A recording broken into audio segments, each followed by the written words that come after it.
Okay, Jack has joined us here in case you hear some purring. That's from him.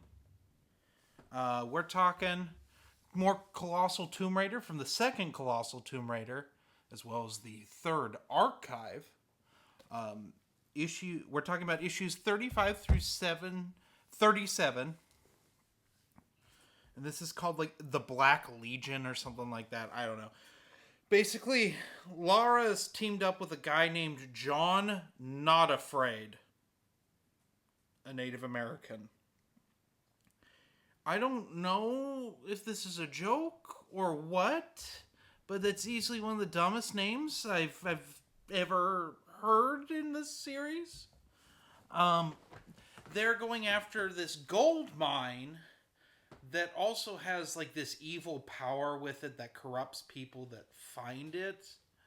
Well, John Not Afraid doesn't believe in anything, and they're going up against the woman who doesn't wear pants and wears a thong and is always constantly showing off her ass.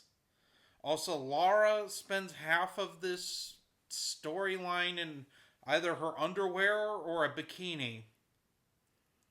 So, this story is very mediocre at best, but that's not really what I want to talk about. It's schools of thought with Tomb Raider that still prevail somewhat today. By the 2000s, there were two camps of people and Tomb Raider. There's the camp that thinks of her as the adventurer who's also beautiful and, is an attractive character, but is smart and, you know, does it her way, that sort of thing. I'm part of that camp. There's the other that just cares about her sex appeal. And I guess there's a third camp that has gone against the sex appeal camp to the point where they've made her an unlikable person that she is in the Survive trilogy. I'm not saying she's unlikable in the first game, but by the Shadow of the Tomb Raider, she's a terrible character who's a psychotic murderer with daddy issues. But we're not going to talk about that here because it doesn't really matter in this sequence. The guy who wrote this is James Bonney, I believe. He started his run with the Angel of Darkness tie-in comic, which kind of did its own thing and was barely involved with the game. And I thought that was fine, but this is just not good. I don't know what it is. This is there. There are people who don't like Top Cow comics because they sexualize women. Your Linkaras, whatever. They aren't all as bad as Linkara, and there's a lot of points to it. Top Cow was very into busty babes kicking ass. That was their bread and butter. You got your Witchblade, your Fathom. I mean, hell, Michael Turner made his own comic imprint called Fathom that is just that sort of thing. Uh, but when you have like characters that wear the skimpy outfits and they fight and stuff, you get a certain clientele that believe that that's all it is just fan service. This comic is for that clientele, the fan service clientele. There's not enough like tomb raiding per se or like any sort of, it's just like any substance to this. And that's saying something. I get that these comics are typically 1 to 2 issue arcs. There's not a lot going on in them, but this is like the most blatant. I would show art, but I think this video would get removed by the YouTube algorithm because it seems like every third panel is a close up of either the antagonist's ass or Lara's ass. In fact, there's a scene where they square up with one another like they're going to have an old West pistol duel, and it's just shots of their asses. And you know what? I'm not going to say it wasn't like hilarious.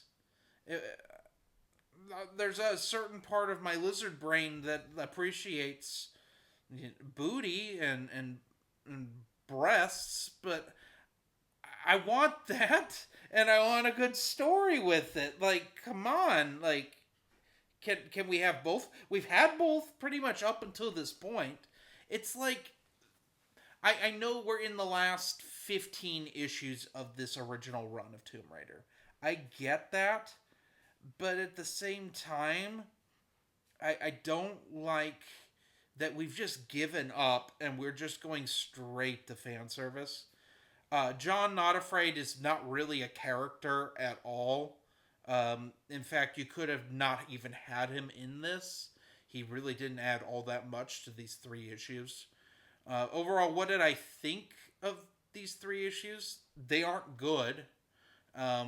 This is the most disappointed I've been with this Tomb Raider run. I must say, this was disappointing. It was bland. I didn't even think the art was all that inspired. It was just fan service, and you know, of the weeboo boner kind, and I'm just not here for it.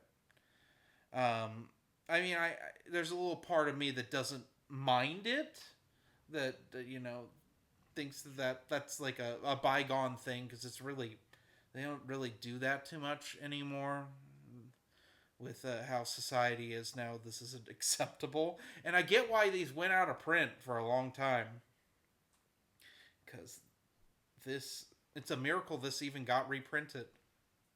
If I'm being honest, because this is what the modern like Tomb Raider fans like hate happened to the character, and everyone's like, "Oh, Laura Croft was always sexual," and it's like, not really. The game developers, I don't think particularly sexualized her at first. That was kind of an editorial push. And am I going with Top Cow? That made sense for that, but at least with, like under Dan Jurgens, we didn't. There was a little bit of that, but it was more about her character and the story. This is just generic. It's generic with fan service, and I think it's disingenuous. Well, I give this a 2 out of 5. I don't recommend it. In fact, I recommend skipping, quite frankly.